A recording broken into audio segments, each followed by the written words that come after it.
Hello guys, welcome back to our channel. நம்ம நடிகர் தனுஷோட 56வது படத்தை யார் டைரக்ட் பண்ண போறாங்கன்னு பார்த்தீங்கன்னா, நம்ம எல்லாத்துக்குமே ஃபேவரட்டான இயக்குனர் நம்ம மாரி செல்வராஜ் தான் டைரக்ட் பண்ண போறாரு. இந்த நியூஸ் பார்த்தீங்கன்னா ஆஃபீஷியலாகவே கன்ஃபார்ம் ஆகியிருக்கு. இதுக்கு முன்னாடி நம்ம தனுஷும் இயக்குனர் மாரி செல்வராஜ் கர்ணன் படத்தில் ஒர்க் பண்ணியிருந்தாங்க. அந்த படம் பார்த்தீங்கன்னா மிகப்பெரிய பிளாக் பஸ்டர் ஹிட் ஆச்சு. ஸோ அதே மாதிரி இந்த D56 படமும் பார்த்தீங்கன்னா மிகப்பெரிய பிளாக் பஸ்டர் ஹிட் ஆகும்னு எதிர்பார்க்கப்படுது.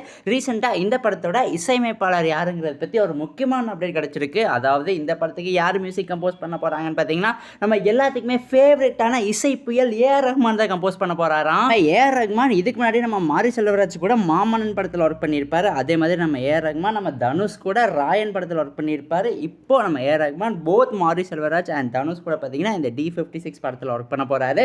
ஸோ இந்த படத்தோட சாங்ஸ் எல்லாமே பார்த்தீங்கன்னா மிகப்பெரிய பிளாக் பஸ்டர் ஹிட் ஆகும்னு எதிர்பார்க்கப்படுது. ரொம்பவே பார்த்தீங்கன்னா வேற லெவலில் இருக்க ஆக்டர் பார்த்தீங்கன்னா தனுஷ், டேரக்டர் பார்த்தீங்கன்னா மாரி செல்வராஜ், மியூசிக் டைரக்டர் பார்த்தீங்கன்னா ஏஆர் ரஹ்மான். அந்த 3 டிராகன் டெம்ப்ளே தான் எனக்கு இப்போ ஞாபகம் வருது. அதே மாதிரி இந்த படம் பார்த்தீங்கன்னா ஒரு பயங்கரமான பீரியோடிக் ஃபிலிமாக தான் இருக்க போகுதா. இந்த படத்துக்கு பட்ஜெட்ஸ் கிட்டத்தட்ட 100 கோடிக்கு மேலே செலவு பண்ணி எடுக்க போகிறாங்களா. இந்த படத்தை யார் ப்ரொடியூஸ் பண்ணுறாங்கன்னு பார்த்தீங்கன்னா நம்ம வேல்ஸ் ஃபிலிம் இன்டர்நேஷனல் தான் ப்ரொடியூஸ் பண்ணுறாங்க. அதுவாக நம்ம மாரி செல்வராஜ் படங்கள்னாலே பெரிய பட்ஜெட்லாம் செலவு பண்ண மாட்டாங்க. பட் இந்த D56 படத்தில் பார்த்தீங்கன்னா பெரிய பட்ஜெட் போட்டு எடுக்க போகிறாங்க. வெயிட் பண்ணி பார்ப்போம் அப்படி என்னதான் குக் பண்ண போகிறாங்கன்னு. ஓகே கைஸ், இதோட இந்த வீடியோ பார்த்தீங்கன்னா ஆஃபீஸில் முடிவடைகிறது. இந்த D56 படத்தை பற்றி உங்களுக்கு ஏதாவது இன்ட்ரெஸ்டிங்கான விஷயங்கள் இல்லைன்னா அப்படியே சரினா எங்ககிட்ட மறக்காம கமெண்ட் பாக்ஸில் ஷேர் பண்ணிடுங்க. அதே மாதிரி இந்த வீடியோ பிடிச்சிருந்தா லைக் பண்ணுங்க, கமெண்ட் பண்ணுங்க, சப்ஸ்கிரைப் பண்ணுங்க. Thank you for watching guys. We will meet in our next video.